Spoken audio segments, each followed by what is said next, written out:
নমস্কার বন্ধুরা, শুভ সকাল। কেমন আছেন আপনারা সবাই? আজকে চলে এলাম আরও একটি নতুন ভিডিও নিয়ে। আজকে থালিতে আছে লাল শাক, বড়ি, বেগুন, সর্ষে দিয়ে একটা রেসিপি। সেটাকে আমরা নাম দিয়েছি বেগুন ঝাল বা বেগুন সুন্দরী।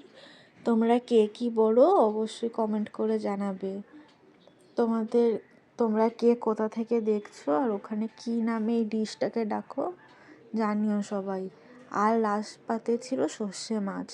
এটা কী মাছ সেটাও তোমাদেরকে কমেন্ট করে জানাতে হবে, আমি কিন্তু বলবো না কী মাছ। আগের দিনের পার্টটা কে কে শুনেছিলে, কেমন লাগলো অবশ্যই জানিয়েছিল তো। চলো আজকে নতুন পার্টটা শুরু করি। যারা নতুন দেখছে আজকের ভিডিওটা তারা আগের পার্টগুলো শুনে নাও, না রে এই পার্টটা তোমরা বুঝতে পারবে না। চলো শুরু করা যাক। বাসটা কাছে আসতেও ও হাত তুলল। সশব্দে ব্রেক কষে থেমে গেল বাস। সুখেন্দু দরজা খুঁড়ে উঠে পড়ল। বাসে কিন্তু লোক বেশি নেই, সিট খালিই পড়ে আছে।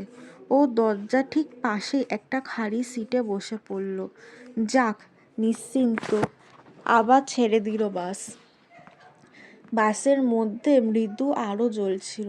সেই আলোয় ও দেখল যাত্রীরা সবাই ঘুমোচ্ছে।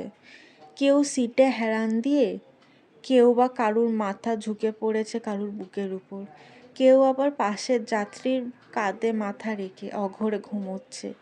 কন্ডাক্টরও নির্দিষ্ট আসনে বসে ঢুলছিল। গাড়ির ড্রাইভার এক সর্দারজি, মাথায় পাগড়ি। সুখেন্দুর মনে হলো স্টিয়ারিংয়ে হাত রেখে সেও যেন ঢুলছে। এইসব অঞ্চলে খুব সাবধানে বাস চালাতে হয়। একটু অসাবধান হলে কয়েকশো ফুট নিচে গভীর খাটতে গিয়ে পড়বে বাস, কেউ বাঁচবে না।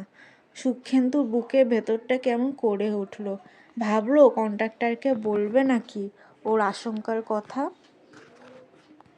তখনই কন্ডাক্টর মুখ তুলে ওর দিকে তাকালো, আর বুকের ভেতরটা ছ্যাদ করে উঠল সুখেন্দুর।